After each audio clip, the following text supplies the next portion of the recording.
be prepared, and we need to start with our own homes and then our churches and be ready to help others. And you will be the first responder. The role of the first responder will be yours. This is not just about earthquake, fire, flood, wind.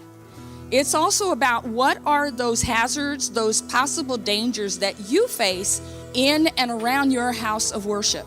It's important that individuals as well as citizens and these churches come together and they're prepared with just practical things. And I think the first 72 hours will be the most crucial. We've never done this before where all the houses of worship have come together. And so we are very, very excited about that. We are making sure that people have the foundation.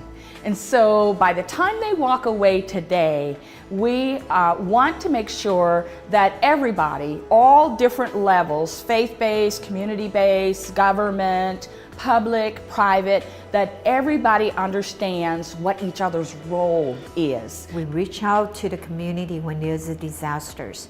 We are not the first responder, but we are the first responder to lend it out our hands, give it out our shoulder to the family members who are impacted. And in reality, the fire department or police department is not the first responder. It really is your next door neighbor. It's you. It's the families in each community, in the neighborhoods. God forbid if there was such a tragedy as that. I not only see churches, but I actually see medical clinics opening their doors. Obviously the hospitals are places that people are going to flock to, but when they can't find care there, they're going to have to look to their local community physician, to their local church to be able to seek some kind of shelter or some kind of healthcare support. The church, people of faith, have a responsibility to take care of not just themselves, but the community as a whole. That's one of our roles. And this is a real practical way of bringing government together as well as citizens and reminding citizens of our responsibility to enhance and build upon what government will do. So think about what you can do in your own house of worship, what you're already doing. Don't try to do anything necessarily new. But if you're feeding people, like Deborah said, that can be easily activated in a disaster. But you got to get your training so you know what the requirements are for how to feed, how to inventory, how to store the food. If you're already doing a clothing distribution, think about doing that. If you've got people who are licensed clinicians, get them on the disaster team. What the faith community brings to the definition of community is something beyond location. They bring caring, love.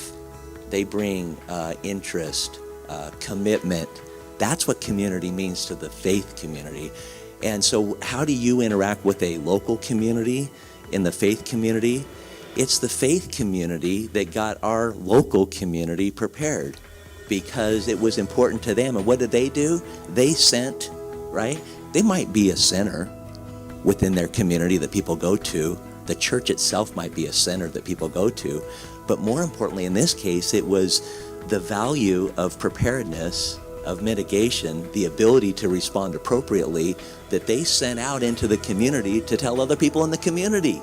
You know the story of Noah, and Noah built the ark. Well, in modern time, today, every house of worship could be considered an ark of safety, because when the disaster strikes, people from the community are going to come to the house of worship. And so we need them to be prepared for that and to understand what their role is before the disaster happens and after the disaster. We know that the first responders are going to go to the next disaster, and it's going to be the houses of worship that are still going to be here to help pick up the community and help them get back on their feet.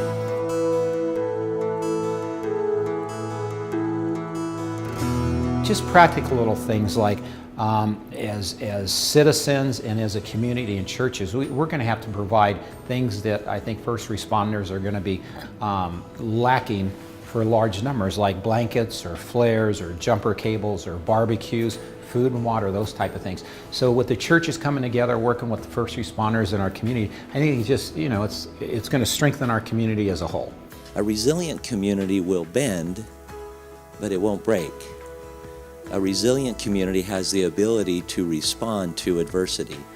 A resilient community has the ability to do what it needs to do when it needs to do it. Is that right? That's resiliency. We can take an entire approach of establishing a safety net across San Bernardino County. That is so important. When we have a disaster, it's going to take all of us to get everything back together and to recover.